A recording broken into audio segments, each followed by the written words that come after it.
Hey everybody, it's Joe from Thinking Sideways, and I've got something new for you. This is a podcast with my friend Vincent, and this first episode is a mystery which I think you will enjoy.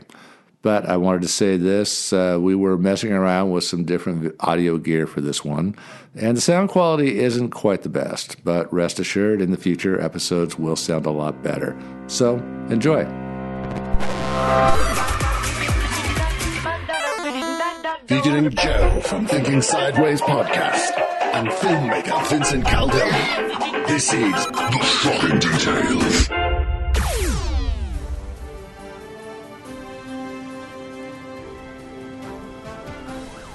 Yes, that is correct, Joe. I'm here on the banks of the Puget Sound where a mystery is unfolding tonight. After an emergency beachside landing, software impresario and Microsoft co-founder Bill Gates has been reported missing, and things only get stranger from there. Apparently, Mr. Gates was aboard his Learjet returning from a conference in British Columbia, surrounded by business associates, when he excused himself to use the plane's restroom. A few minutes later, his personal assistant went to check on him and found that he was not in the washroom at the back of the airplane, nor was he anywhere aboard the craft. A massive search is underway at this time, but as speculations and rumors swirl, authorities admit they are no closer to locating the billionaire's whereabouts. So imagine that one day you pick up the paper and it tells you that somebody really rich and famous has just disappeared. Say Bill Gates. And by the way, Bill Gates didn't just disappear while he was on his way to the Quickie Mart for a pack of smokes like most people do. No, he actually vanished, as you heard, from his corporate Learjet in mid-flight, and nobody else in the plane even saw it or heard it happen. I mean, that sounds impossible. It sure does, but something like this actually did happen. Somebody vanished from his corporate jet about 90 years ago. Alfred Lowenstein was one of the richest guys in the world at this time, and he had to relieve himself. And this is 1928. He rises from his seat, and he walked back to the back of the plane where the restroom was housed. And he passes his business associate, Arthur Hodges. He saw him lumber toward the back to the rear of the craft, the English Channel shooting by underneath him, his secretaries and his loyal valet, Fred Baxter. They all see him. They all see him go, but just like that, Alfred Lowenstein, financier, innovator, philanthropist, and one very rich fellow is gone. Just like that. Vamonos. And this was on a warm July night in 1928. Over the English Channel. When he didn't return after 10 or 15 minutes, Mr. Baxter, the valet, went to check on his employer, Mr. Lowenstein. He found that the head was empty. There was quite literally not any sign of Lowenstein aboard this plane, which was a Fokker 7 tri-motor. Not a very huge plane, frankly. Baxter made his way to the cockpit and handed a note to the pilot telling him that Mr. Lowenstein had disappeared. Yes, the impossible had happened. He had vanished somehow off of a plane. So let's back up. Who vanished? Who was Alfred Lowenstein? What in his biography could have left so many theories in the wake of his vanishing? Well, Mr. Lowenstein was born in Brussels in 1877. By 1914, he had established a successful bank and made extensive investments in electric power and artificial silk, which were two new and very growing industries at that time. In 1926, he founded International Holdings and Investments Limited, which was kind of almost a venture capital company. It raised large amounts of money from investors who wanted to climb on board the Lowenstein money-making train. So at the time of his death, Lowenstein was one of the richest men in the world. In 1908, he married Madeleine Masson, who was from a prominent Belgian family. She was beautiful, elegant, sophisticated, but reportedly not very warm or emotional. And the marriage wasn't passionate. But Alfred and Madeleine made the most of their arrangement. For Alfred, a trophy wife and a male heir, and for Madeleine, stability and, more money than she could have ever dreamt of. Yeah, lots and lots of money. Doesn't hurt. May not have been the stuff of romance novels, but I don't think either had much to complain about. No, reportedly they actually got along quite well. Yeah. But back to our plane ride, when Mr. Baxter, the valet, looked in the head, as I said, Lowenstein wasn't there, which was strange. There's nowhere else he could have been. The plane is essentially divided into four sections: a cockpit, passenger compartment, the head, which is also where the entrance to the plane is, the entry door, and beyond that, the cargo area, which cannot be accessed from inside the plane. So there was literally nowhere he could have gone. And so when Baxter found the empty head, he went forward, as I said, and handed a note to the pilot, Donald Drew, saying he had disappeared. Now, at this point, the aircraft is still over the English Channel, about 5 miles north of Dunkirk, France. There remains speculation as to exactly why Drew chose to land the plane on a beach versus putting it down at the nearest airfield. If he explained himself when it happened, that explanation has been lost to time. Now, the beach at this time was under the control of the French military. And they, of course, when they noticed a strange airplane sitting down on their beach, they went out there with some questions. When they were apprised of what had happened, they instructed the crew to fly to the nearest airfield and phone the police.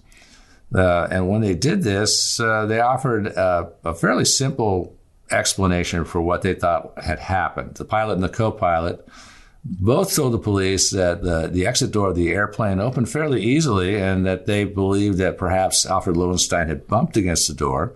The door flew open and Lowenstein fell out of the plane. They eventually recovered the body after about 3 weeks, and it only led to more questions than answers. And it was an unrecognizable corpse, badly decomposed.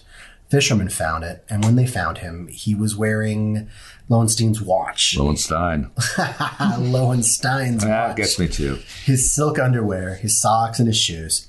And the rest of his clothes he was wearing were never found. Lowenstein was wearing shoes, but then somehow his pants came off. That's an odd one. I don't quite get that one. Maybe the fisherman took the pants. I don't know. But a private autopsy was done at the request of Lowenstein's wife, Madeline. He was found to have a cracked skull and several broken bones, which is not inconsistent with a long 4,000-foot fall into the English Channel from an airplane.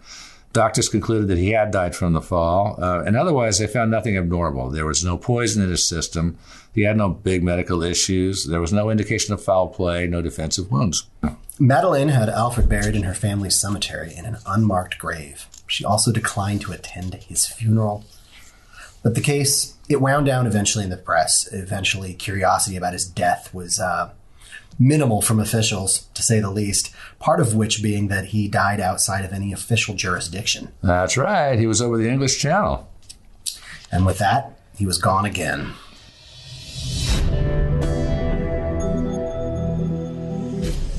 So another mystery for us to solve. There's various theories. Could have been suicide. It could have been an accidental death, as the pilot and co-pilot thought. And some people even thought perhaps murder. And there was even some discussion of perhaps an Orient Express sort of murder scenario where everybody on the plane took part in the killing. I like the theory that maybe he tried to disappear. It could be that. Maybe he faked his own death so he could skip town. Yeah. That's a viable theory also. But go back to the beginning here. Let's go. I'll bring you in on a few more details here. Yeah, let's do it. Yeah. It was July 4th, 1928.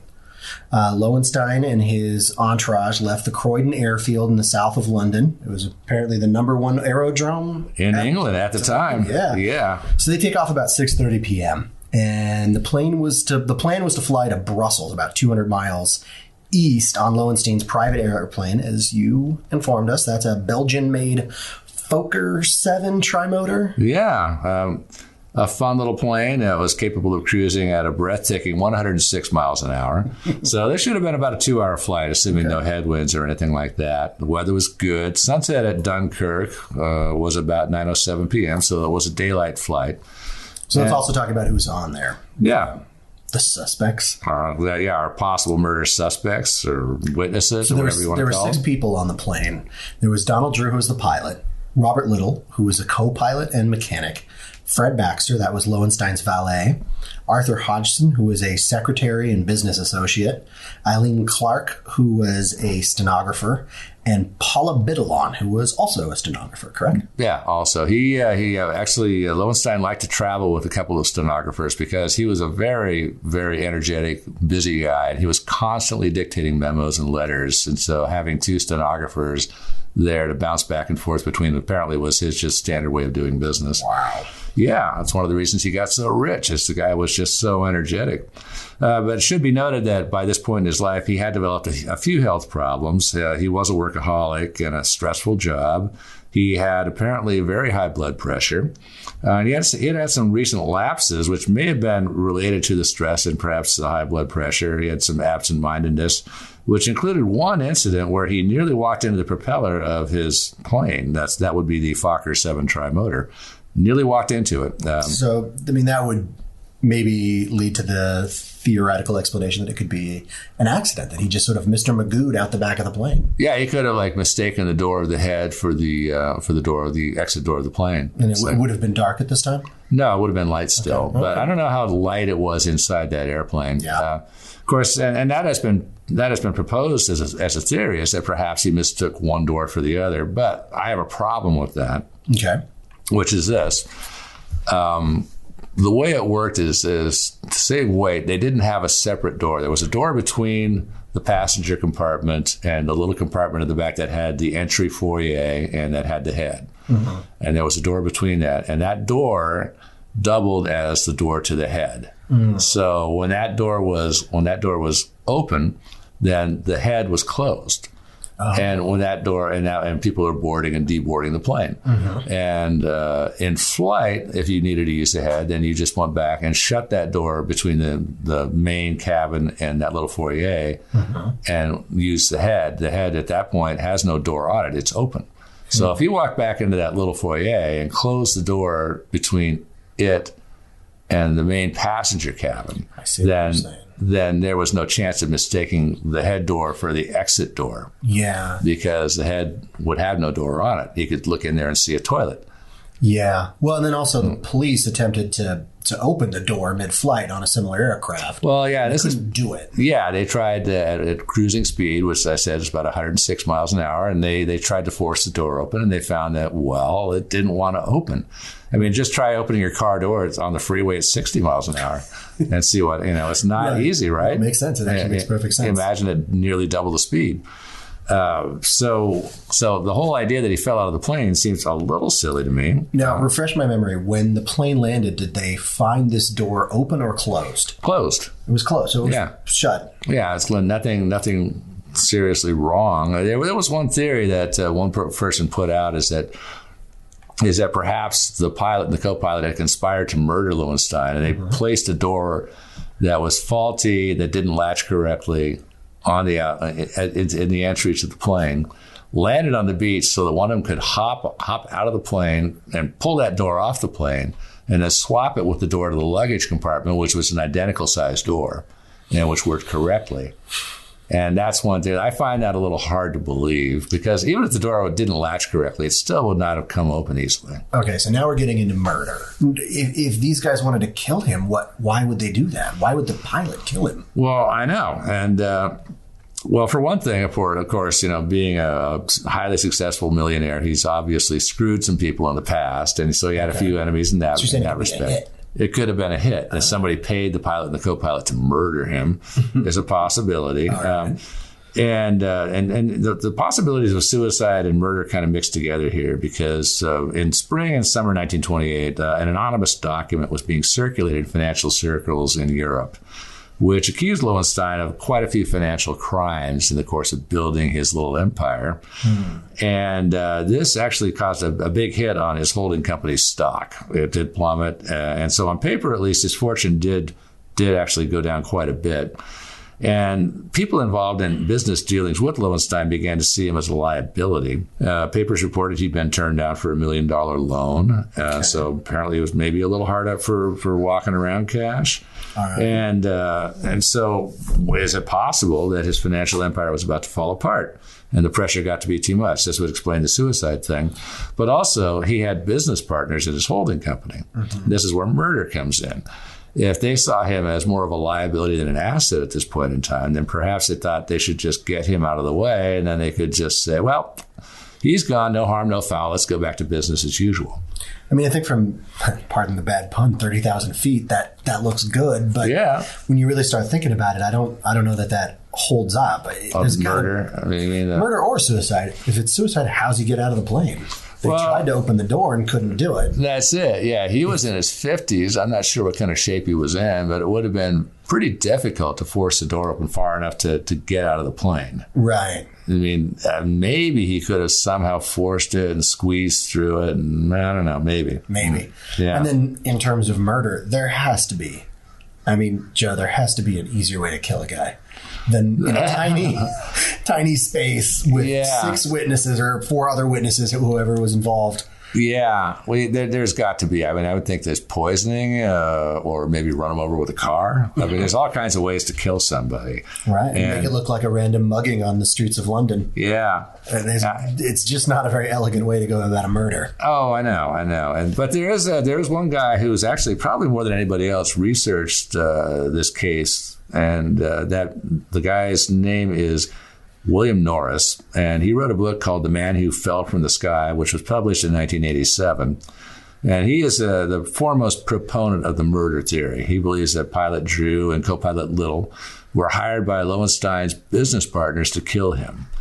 Some other possible suspects might include his wife or some of his enemies, as I'd said. I don't think that his wife really is a viable suspect personally. So why his partners wanted to kill him? As I already mentioned, there was that anonymous document that was making the rounds. So they wanted to perhaps avoid being drug under by him if he did wind up going down for a bunch of financial crimes, which seems like a reasonable motive. Again, there's easier ways to do this. I was going to say. Yeah, and of course, in a sense, the other problem I have with this theory is that when the word came that Lowenstein had disappeared, when that hit the news, stocks in his company dropped quite a bit. So these guys actually lost money. His partners lost money when he disappeared. Yeah, and then if you were to kill Elon Musk. Yeah, what happens to SpaceX? Right, exactly. Yeah. That stock would probably fall. It would be a great money-making proposition. Indubitably, it would fall. Did I just say indubitably? Oh, my God. Yeah, I think they really would have done more damage to themselves by killing him. But again, I don't know how strong the case for financial malfeasance was against Lowenstein either. Yeah. Do we have any idea who distributed this document, this anonymous document? I think the name eventually did come out, and I think I messed up and didn't note it in my notes here. Damn it. I know. So, okay, but it doesn't matter. It doesn't matter. Yeah, we think we know who it was. And it was, would they be considered a suspect? I don't think so. Okay. I mean, I don't think so. And I think that if you really want to murder him, if you got that big of a grudge against him, maybe this is just me and my mindset. I would be thinking I wouldn't telegraph my motive to everybody by penning this anonymous letter and then killing him. When, by the way, when eventually your name is going to be linked to the letter, and you'll be a prime suspect. Maybe the idea was to knock him out of his position of power with the letter, and when that failed, they crafted the plot. That could have been it. Yeah, I suppose so. Or maybe the idea was to just blacken his name enough so that when he disappeared, people would, instead of being shocked and dismayed, would just be kind of relieved. Right. Maybe that was the idea. I don't know. All of these plans are so elaborate. Though. They are. And it is rather elaborate. But William Norris, the author, did some extensive research. As I said, he did find that both Drew, the pilot, and Little, the co-pilot, after that flight, lived well beyond their means for quite a long time. And as for the valet, the secretary, and the stenographers, well, if they didn't participate in the murder, they must have been at least paid off under this theory, or maybe made to disappear. And actually, Arthur Hodgson, the secretary, and the 2 stenographers actually do vanish from history after this point. That's interesting. So maybe they were murdered, done away with. Baxter. It's pretty easy to lose somebody in 1926, though. But Mr. Baxter, the valet, on the other hand, did not vanish. He was hired by Lowenstein's son, Bobby Lowenstein. But he did die several years later, about 4 years later, I think, from an apparently self-inflicted gunshot wound. Made with Bobby Lowenstein's revolver, by the way. It's all so sketchy. I mean, it's so weird how there's people disappearing and suicides. Yeah, it does seem like there's something to it. There is something sketchy about this. Somebody vanishes, and the suicide, of course, was years later. One of the theories that I have, and I may be jumping ahead of myself here, is that if you're thinking that perhaps Baxter, the valet, was murdered and made to look like a suicide, maybe he found out something he wasn't supposed to know. Maybe he found out that Lowenstein had disappeared, was living somewhere else under a different name, And once he found that out, he had to be gotten rid of. Mm-hmm. You know, I don't know. I mean, so if we're going to get onto that theory, I favor, in general, much more pedestrian explanations of things like this. Yeah, me too. But in this case, the thing that kind of makes the most sense is that he pays off the people on the airplane, lands the airplane in France, as you would say, beats feet out of there. Yeah. The police come, they say, we lost him. Yeah, and he fell out of the plane. Yep. Yeah, he's in a car headed for Belgium, headed for Russia, headed for wherever he wants to go. He could have even not told most of the people on the plane. He could have just told the pilot, say, "Here's what I'm going to do, and I'm going to pay you." Or maybe he told both pilot and co-pilot, and he paid them off handsomely and said, "Look, you know, I'm going to go in the back and well, actually thinking about it. Let me think here."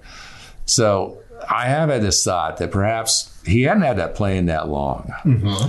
Perhaps he bought it for a reason, and that is that from the head or from the foyer compartment, perhaps he could have installed a hidden door. Mm-hmm. So, if he wants to fake his own disappearance and death, so he's got his plane all prepped and everything. He goes back. He's already clued the pilot in and said, "Land me on this beach." And so then he goes to the head, but goes and hides with the luggage instead.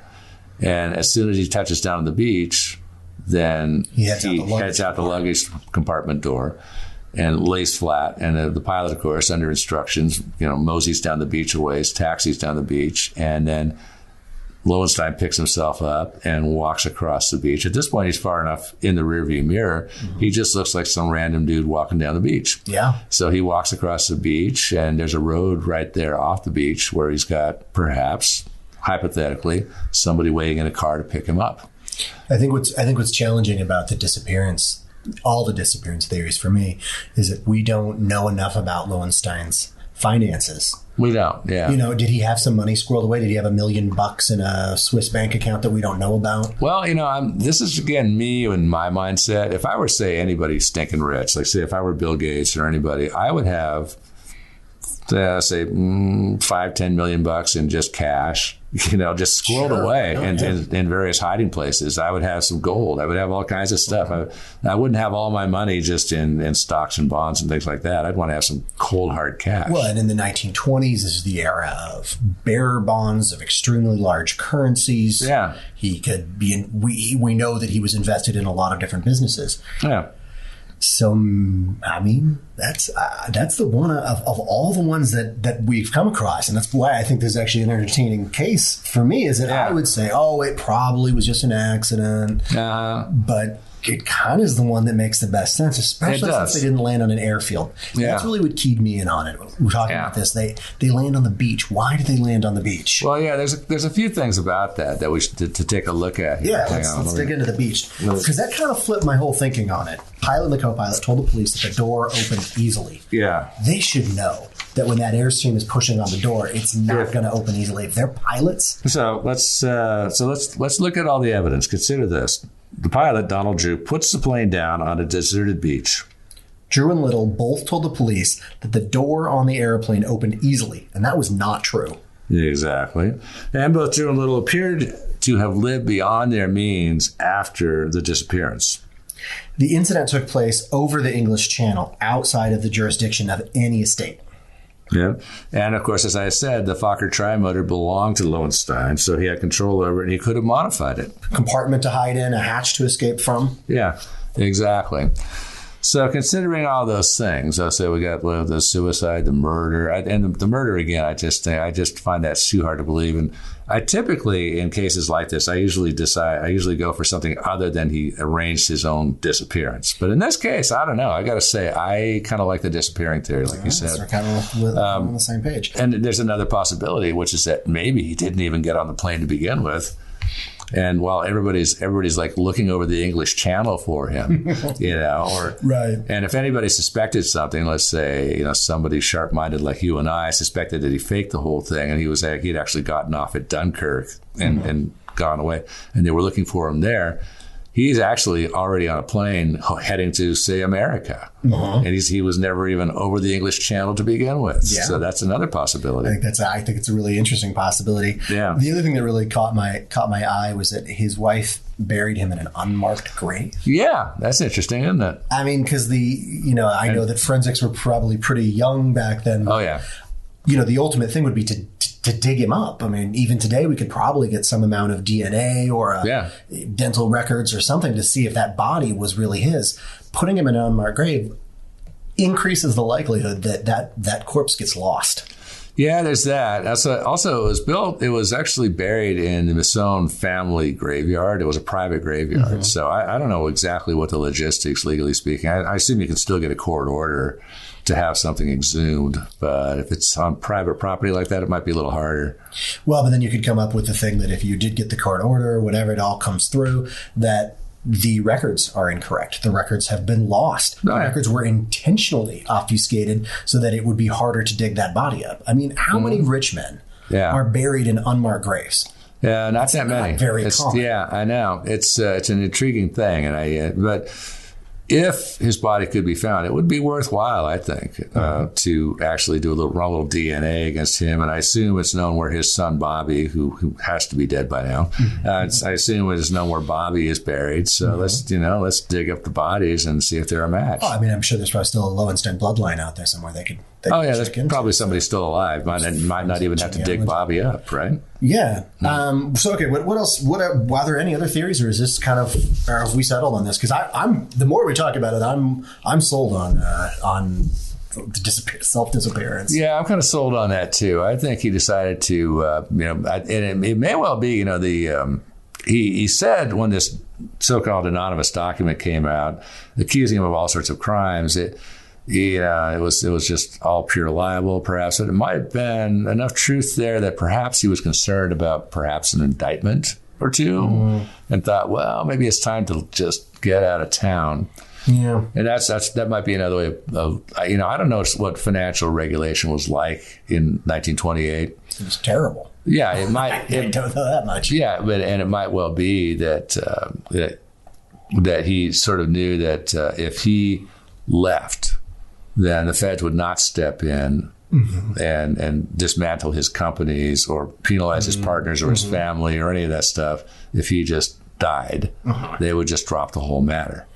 Yeah. And that is what happened. And so essentially, by disappearing and quote unquote dying, then perhaps he escaped not just indictment himself and maybe imprisonment, but also the destruction of his companies, which were kind of key to his partner's well-being and his family's well-being. So perhaps he just thought, I'll just go off and live on a little island somewhere on the several $million that I've got squirreled away in this Swiss bank account, Which then means, somewhere out there there's a grave from, 1945 or 55 of a man living under an assumed name. Yeah. Someplace. Yeah, he lived under an assumed name, probably got himself a new girl and fathered another kid, who knows? I mean, yeah. So if you're out there and you are the unacknowledged descendant of Mr. Lowenstein, we want to hear from you. Yeah, we'll put you on the podcast. We'll do it. Yeah, we totally will. We'll do a little follow-up episode here. And if you're out there, Mr. Lowenstein, and happen to still be alive for some reason, yeah, we'd welcome you as a podcast guest. We totally would. So what else? I think that probably wraps it up. If you'd like to get a hold of us, you can send us an email at theshockingdetailspodcast@gmail.com. You can also check out our website. That's www.theshockingdetails.com. We're on Twitter. That would be @ShockingDetails. And, of course, we're also on Facebook. Go to facebook.com/groups/Shocking Details Podcast. Until next week, toodaloo.